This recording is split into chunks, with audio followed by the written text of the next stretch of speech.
Hello everyone, आज हम बात करेंगे न्यू लिटरेचर इन इंग्लिश के बारे में।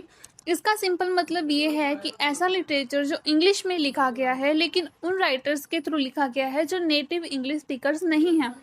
तो ये मोस्टली पोस्ट कॉलोनियल कंट्री से आता है जहाँ इंग्लिश जो है वो एक लेगेसी लैंग्वेज बन चुकी है। मतलब लिखना उन्होंने अपनी क्वालिटीज़ अपने कल्चर के बारे में, लेकिन लिखना उन्होंने इंग्लिश के बारे में, जैसे कि India, Africa, Caribbean, Australia, Canada और न्यूजीलैंड। तो इस लिटरेचर की एक खासियत ये है कि ये जो लिटरेचर है वो इंग्लिश को लोकल कल्चर और ट्रेडिशन के साथ ब्लेंड करता है, जिससे एक यूनिक स्टाइल बनता है, जैसे इंडियन इंग्लिश या फिर अफ्रीकन इंग्लिश। तो ये स्टाइल बन जाता है। तो इसके कुछ इंपॉर्टेंट फीचर हैं, जैसे कि अपनी आइडेंटिटी को दिखाना, अपने समाज और हिस्ट्री को रिप्रेजेंट करना, अपना नया पर्सपेक्टिव देना जो वेस्टर्न लिटरेचर से बिल्कुल अलग है। तो ये अपने कल्चर के बारे में बताते हैं इंग्लिश लैंग्वेज का यूज़ करके, इसलिए ये न्यू लिटरेचर इन इंग्लिश में ऐड होते हैं।